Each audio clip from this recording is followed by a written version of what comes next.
Hello, and it is I, your boy Gomi, and it is time. It is the first UFC card of the year, and it's an okay card. There's some garbage on the card. There's some, where I'm kind of wondering, why are we just taking basically a Contender Series light? But then there's some decent matchups. Overall, it has potential to be a really good card, but there are just so many things that just scream lazy to me. First and foremost as well too, what the hell is this poster? What is this? You just took their faces and you put a weird blue and red highlight filter on it. I could make this. I could make this with the one college Photoshop class I took, but I wouldn't make this because it's shit. So yes, we're going to be looking at Ankalaev versus Walker 2, the fight that I don't think many people really asked for. I didn't care for it. I especially don't like it headlining a fight night, but oh well, here we are. Like I said, it is actually a decent card. It's got some good matchups, but it has some garbage matchups. Thankfully, it starts with a solid matchup, as our first fight is going to be Joshua Van versus Felipe Bunes. Yeah, Felipe Bunes. Jeez, I can't say his name. I give up. I tried. This is a decent fight. Joshua Van is a high action, high intensity, a very, very prevalent fighter. Really good finisher, only going to decision twice. And his last fight against Kevin Boras, even though it was a decision, was still a banger of a fight. I really like Joshua Van. I like how he overall has just a high volume style. 9.2 significant strikes. It's pretty ridiculous, to be honest with you. Meanwhile, Felipe, I'm not too high on him. UFC debutant. He's coming from LFA. Lots of fighters come from LFA or ACA. Hey, he was an ACA too. I'm not high on Felipe Bunes. He's overall solid in submissions. He's got a really good grappling game. But if you look at it, his takedown defense for Joshua Van is solid. So overall, I'm going to be leaning on the Joshua Van side. I'm going to lean him by KO, honestly. Felipe Bunes, he has never been KO'd, but I think this is the time where he gets KO'd. Nicolau Mota versus Tom Nolan. Ew. Not a fan of it. Nicolau Mota, even though he got a no contest because the ref screwed up, I think that was Keith Peterson, he was going to lose that fight. Let's be honest here. What would have happened had he stayed for an extra minute in that spot? He was going to lose. It wasn't really much interesting of a fight, to be honest with you. I said in the fight, Nicolau Mota has a lot of power. He just needs to hit Trey Ogden, because Trey Ogden's garbage when it comes to his overall striking. Well, got to take that back, because Trey Ogden was piecing up Nicolau Mota in the striking aspect. Tom Nolan, a UFC debutant. He believe he's coming off the Contender Series because, you know, Contender Series light. But he's a solid prospect. 6-0. He's got good power. He's got 9 knockouts, which is nice. No, wait, no. He has 4 knockouts. I was looking at Mota. He has 4 knockouts, which is nice. He has a high striking volume as well, too. And he is coming off, like I said, that very nice knockout in the Contender Series. I like Tom Nolan to win this fight, to be perfectly honest with you. I'm not a fan of Nicolau Mota. I normally would pick him if it wasn't for his last performance. And they say, you're only as good as your last fight. And he just didn't look good. He just really didn't look good his last fight against a guy like Trey Ogden, who is not the highest of caliber. So give me Tom Nolan to win this one. I don't know if I'm going to go KO, though, to be honest with you. I kind of want to, because Mota has a bad chin. But I don't know how good Nolan is. I just think overall Tim Nolan is going to be a solid pick, but I believe the odds are screwed up for this one.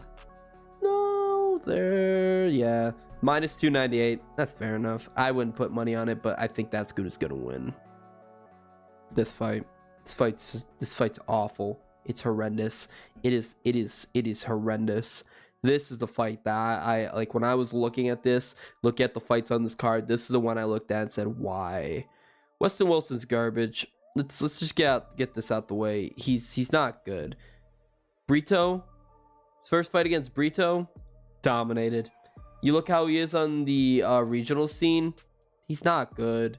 He's coming off tough enough. 131. MMA. Yeah, no, I'm not. I'm not putting any stock into him. Yes, he's a very tall and lanky featherweight, but he just doesn't seem good absolutely anywhere. Meanwhile, Silva seems good, but again, he has one fight on the Contender Series, and that's all we're really going to go off of.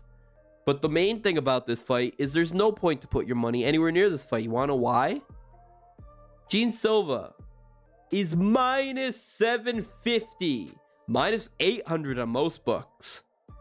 We're basing this fight off how bad Weston Wilson is, not how good Gene Silva seems to be. It's not like Gene Silva's like some insane prospect coming out of nowhere, like old school Hamza Chimaev, Bo Nickel. He's not one of those guys. An Ikram Iliskarov. No, he's just an okay fighter coming off the regional scene with a win on the Contender Series. Not even a super impressive win. It's just that Weston Wilson's so bad that nobody wants to put money on him. But bro, there's no value in that. It's awful, disgusting. Get this fight out of my face, and get a good fight in my face. Farid Basharat versus Taylor Lapilus. Lapilus? I'm bad with his name. I'm really bad with his name. Regardless, this is a good fight. This is actually a really solid fight. I'm really high on the Basharat brothers. I think they're overall very solid fighters, but I do think Taylor Lapilus is also very good. His last fight at UFC France, he was looking sharp. Good distance striking, overall keeping his jab, good pressure with his jab. He's so hard to hit. I wonder if they have it.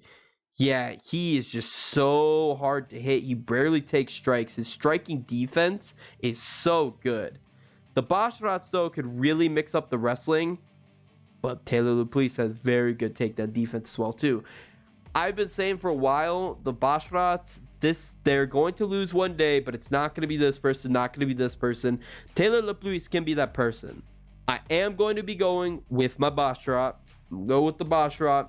The only time I'm really going to start picking against them is once again to the top 10 if it's really kind of iffy. Top 15. But I think Farid Basharat can take this one out. I'm going to be leaning towards decision just because Taylor is going to be very tanky. He's very durable, never being finished across 22 fights.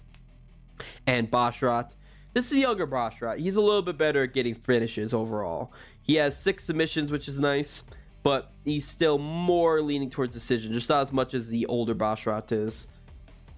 He's the older, yeah, okay, older one. I remember because Farid is younger than me. But overall, give me Farid Basharat a decision. But no, now this is not a lock decision. It's a very hard fought decision. I don't like the odds though. I don't think Farid should be at minus 278. I think it should be closer, but still, give me Basharat. No. No. Marcus McGee, who does not look his age at all, versus Gaston Bolanos. This is... Marcus McGee is not a grappler. He's not a grappler. Gaston is really only going to lose if he's going up against a grappler. Like, he is a Muay Thai champion, or he's an elite level Muay Thai fighter. I think he might have been a champion, or he fought for a champion in Muay Thai. He's dangerous. He's dangerous in all regards. He's extremely powerful, and he's very technical with his striking. He could absolutely knock out Marcus McGee. I don't know... I don't know why Marcus McGee is this high a favorite. Like, if you're picking Marcus McGee at this high a favorite, it's because you expect him to absolutely destroy Gaston in wrestling. Because otherwise, if it's staying on the feet, I'm going to be taking Gaston. Don't make me wrong. He's awful grappling. That's why Marcus McGee has a clear advantage. But I've not seen this man grapple. This man looks scary. Like, he does not look his age at all. How old is he? Am I older than him? 33. He does not look 33. I don't know why I thought I was older, but he does not look 33. This man looks like he's 48. He looks like he's 45 at best. Regardless, I don't like picking this fight. I really don't like picking this fight, but I'm going to have to go with Gaston. I'm going to be going with the underdog here, and I'm going to take him by knockout. I think he really could put the pressure on Marcus McGee, and I think he could chin him. I think he could be the first person to chin him. He's not going to submit him. That's the only way Marcus McGee lost. He lost by submission to Rafael Nascimento, but I think he's going to take his first knockout to Gaston. Matthew Semelsberger versus Preston Parsons. I hate your hair, Matthew, but you're a pretty fun fighter to watch. Preston Parsons, I'm not high on. Not super high on Preston Parsons, but Matthew Semelsberger, he's pretty strong. He gets a knockdown in almost all his fights. He did lose to Udos Medic, Serbian had won, and he did lose to Jeremiah Wells, a split decision. That's what makes me really not want to pick Matthew Semelsberger, to be honest with you, because Jeremiah Wells is bad. He's very bad. Meanwhile, Trevin Giles is not great, but it looked better to lose a split decision to Trevin Giles than to lose a decision to Jeremiah Wells. That's yeah. Other than that, he got knocked out by D-Rod, which is not very happy. So Preston Parsons, I'm not high on. Matthew Semelsberger's fun to watch. Like I said, he does have good power. He is able to knock people down quite a bit. I just don't know. I don't know. I think the most likely is someone's going to go to sleep. I think someone is absolutely going to go to sleep. This will be a fun and exciting fight, just not high level, to be honest with you. But someone is going out, whether it be knockout, submission, somehow. Your best bet for this one is fight doesn't go distance. Don't take an under 1.5. An under 2.5 is good, but not under 1.5. But yeah, fight doesn't go distance. Best bet for this one. Just because I have to pick somebody for these, I'm going to be going Matthew Semelsberger by KO. I guess. And Andre Arlovski versus Waldo Cortez-Acosta. How are you still here, Arlovski? How are you still here? Jesus. How many fights is that? 56, right? 58. 58 fights. Why is Andre Arlovski still here? Like, he's not losing actually absolutely horrible, to be perfectly honest with you. He's only dropped his last two. Were they to good opponents? No. No, they weren't. No, they weren't. And the last opponent beat was Jake Collier by split decision. He's not horrible, but this is the end of Andre Arlovski. This is it. He's been around for such a long time. God, when was he heavyweight champ? When was that? I need to look, because even I don't remember. But yeah, Andre Arlovski, he is a massive veteran of the sport. He's been in here for 3 different generations. It's just insane how he's still going. He's got a lot of gas in his tank. And he did streak together a very nice win streak after getting destroyed by Tom Aspinall. And that was in between, like, you remove that fight. He was on an amazing win streak. You were thinking, wow, this guy's pretty good. But you look at it, and he beat a lot of garbage. He simply beat a lot of garbage. Simple as that. I still can't find, when was he champion? Oh my God, 2006. 2005.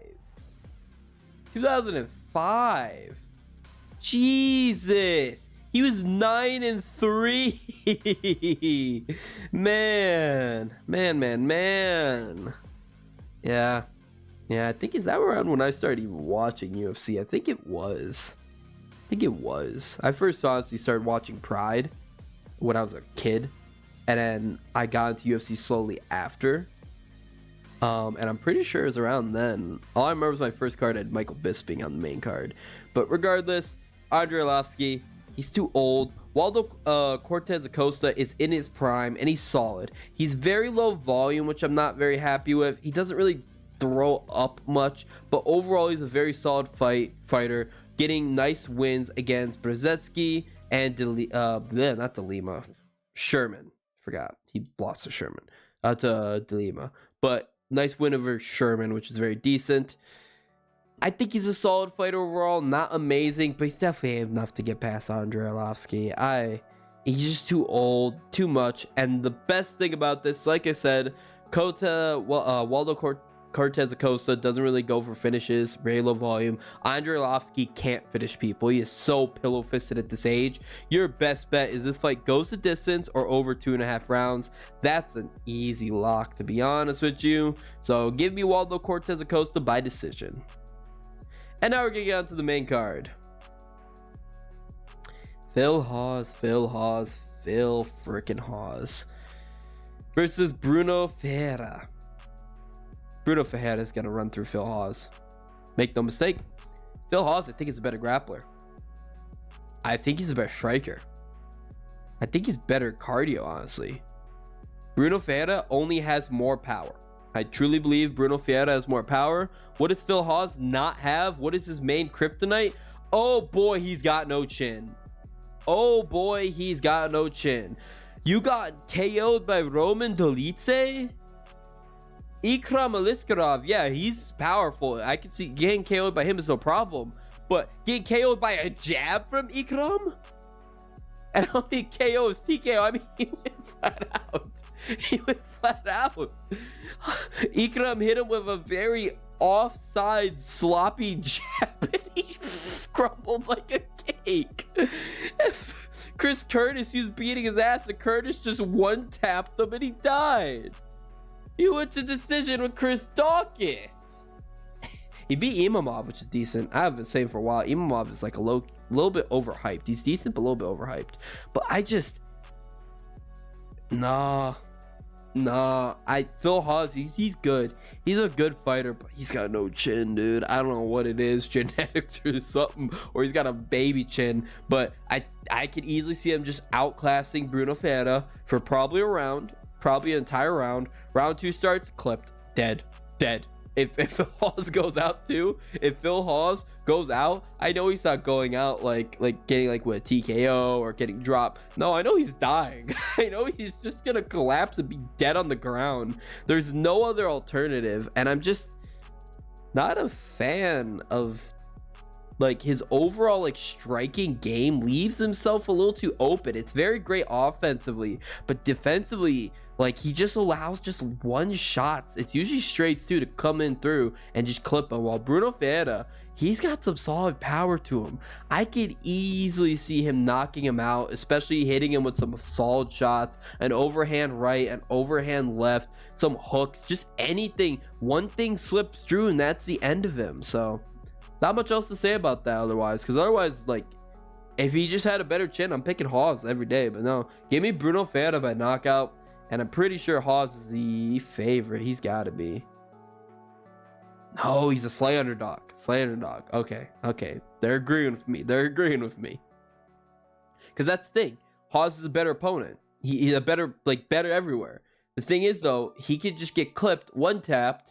Meanwhile, let's see. The one time Bruno Ferreira lost was a knockout. And I don't think Hawes is going to knock him out, to be honest with you. All right, going to the next fight. We're going to have Ricky Simon versus Mario Bautista. This is a nice fight. This is a real nice fight. Ricky Simon got pretty propped up, pretty hyped up until he got taken out by Song Yadong. Finished in the 5th round. I'd like to mention, I picked Song Yadong by knockout in round 4.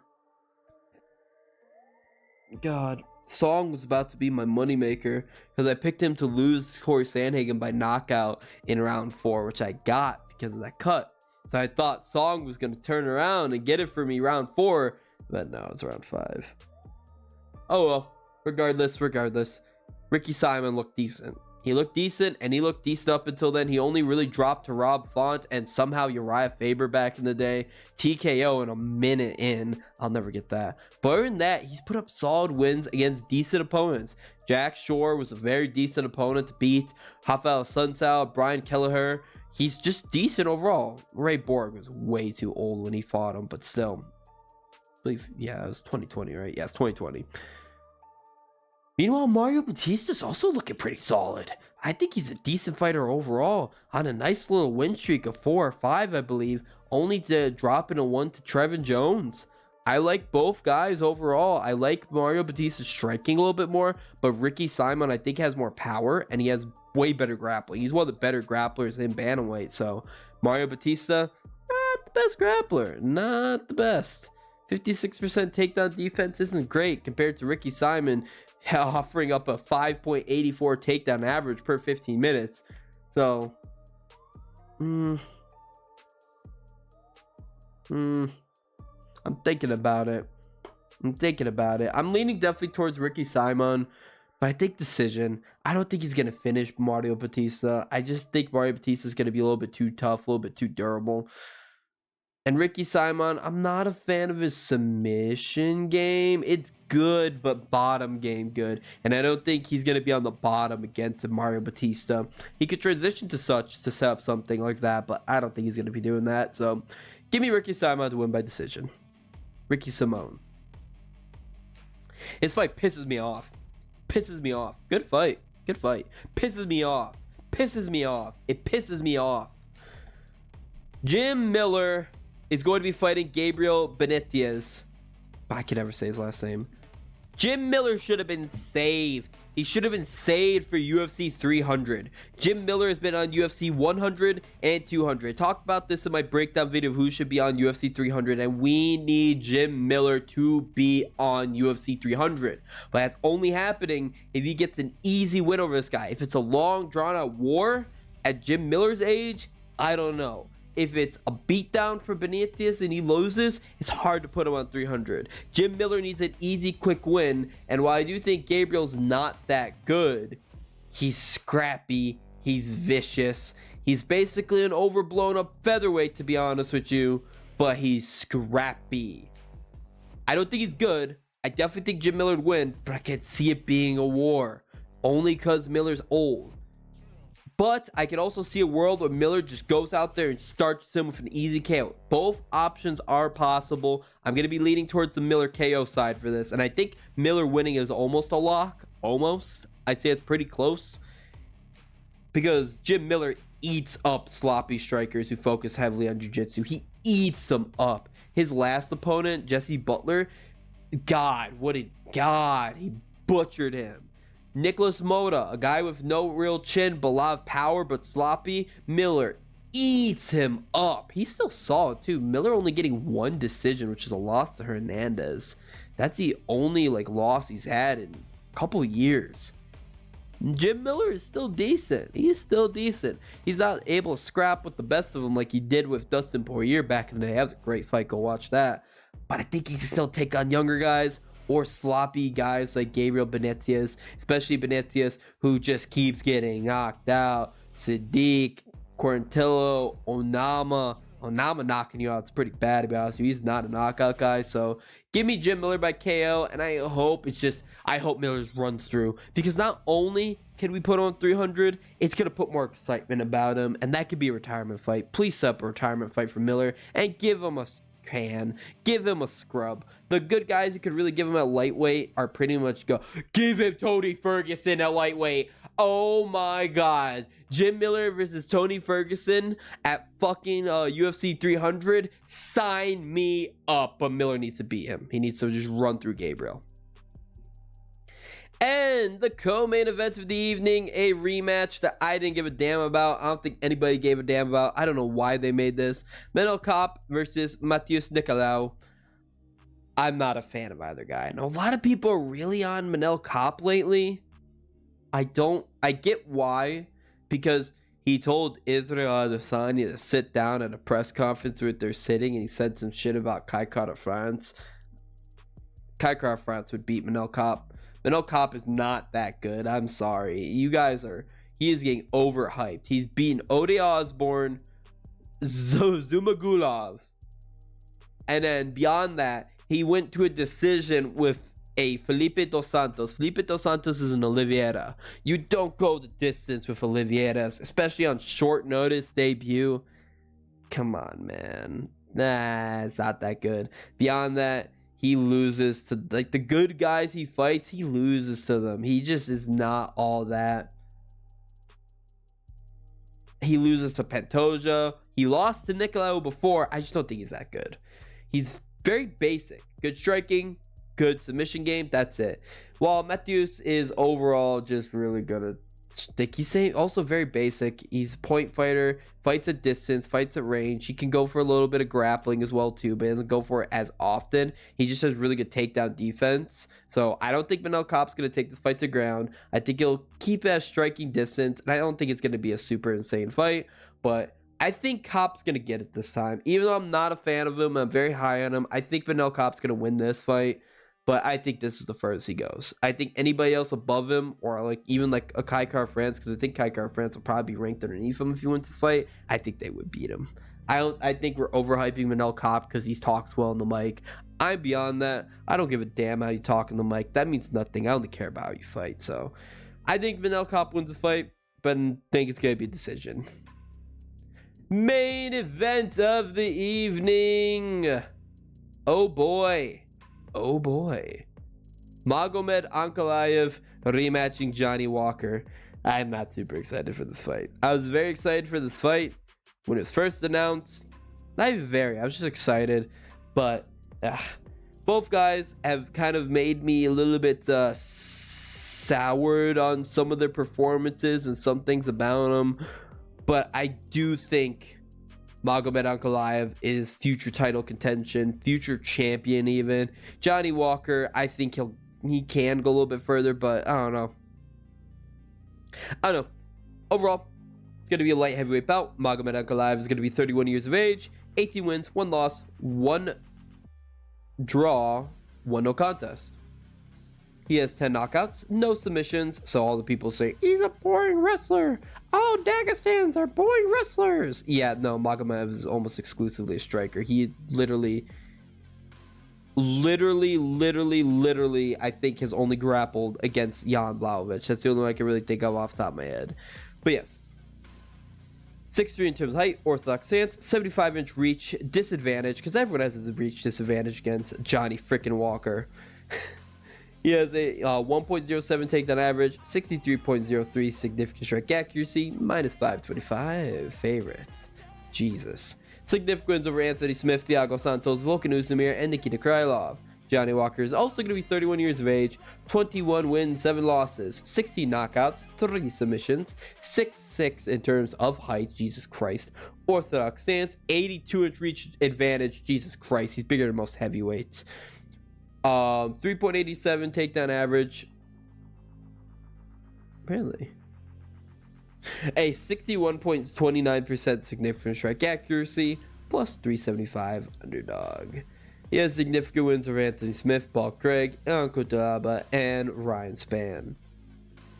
Also, I'd like to mention Magomed Ankalaev has 2 wins over Ian Couture, one of them being the worst stoppage of all time, the other being one of the worst stoppage of all time. One being one of the earliest, one being one of the latest. Yeah, it's funny. That's very funny, actually. But overall, I think Magomed Ankalaev is going to win this fight. A lot of people are just in love with Johnny Walker. I see so much love for him, which surprises me to see him such a underdog. I think the fight should be closer, but I do think Magomed Ankalaev is going to take it. The first fight, though, Johnny Walker was doing very well. He was doing very well, winning that fight, definitely, up until Magomed got on the ground. But we didn't see really much on the ground before Magomed illegally kneed him. I don't know why he did that. But Johnny Walker played that like little possum thing that just got him taken down. The thing about Johnny Walker is he has poor game planning. I'm sorry. I don't think John Kavanagh is that good as a coach. He rowed the Conor McGregor train to stardom. I don't like him as his coach for Johnny Walker. He gives bad game plans. Like, for example, Johnny Walker, one of the worst game plans I've ever seen in his fight against Thiago Santos. That was just an awful game plan. It simply and utterly was just a horrible game plan where he basically just kept saying, just keep fainting, just keep fainting, just keep fainting, when Johnny Walker is not a counter striker. He's an explosive forward pressure striker. And then his fight against Anthony Smith, where he just purposely dragged on, wanting to go the distance, causing me to lose my whole card parlay, where that's the only fight I got wrong. Yes, I'm still salty about that. Yes, I'm still salty about that, by the way. That's the UFC Charlotte card. I got every fight right. It's the only one. And I didn't even need anybody to win. Johnny Walker or Smith could have won. I just had the fight doesn't go distance. Yeah. But yes, Johnny Walker is an explosive athlete. He is a freak of nature. He is very powerful, but I think Magomed Ankalaev is a far better striker. We keep forgetting Magomed Ankalaev is a very dangerous counter striker. He is an extremely dangerous one. Good power, good skills, very solid striking. For some reason, we look at the Jan Blachowicz fight and we're like, oh my God, he's so boring. He's so awful. When he just knocked out Smith. He had a decision against Thiago Santos, but he whooped his ass. Decision against Uzdemir and Krylov. Yes, I get it. But he whooped Kutalaba's ass. Murdered him. Murdered Kutalaba. Twice, basically. Prachnio murdered him. The only loss he had was against Paul Craig in the very last second of the fight with a locked up triangle in the 3rd round. But other than that, Magomed Ankalaev is solid. He's got very good wrestling. I could easily see him butchering Johnny Walker. I think he's going to walk through him, make it look really easy, and all the insane Walker fanboys are going to go home. The only thing that scares me is it's a Johnny Walker fight, so you never know how it's going to go. So by all means, Johnny Walker could just pull a flying knee out of nowhere, a spinning back heel kick, or just doing a freaking goddamn rolling thunder and knock out Magomed Ankalaev. All those are possibilities. I'm going to pick I said this is the same thing in the first fight. I'm going to pick Magomed Ankalaev, but make no mistake, I'm not going to be putting money on him. I'm not going to be putting money on him. I didn't put any money on the Walker Ankalaev fight, and even if I did, it would have been refunded back due to no contest. But the whole right after fights, like, that's why I don't bet on Johnny Walker fights anymore. They're too unpredictable.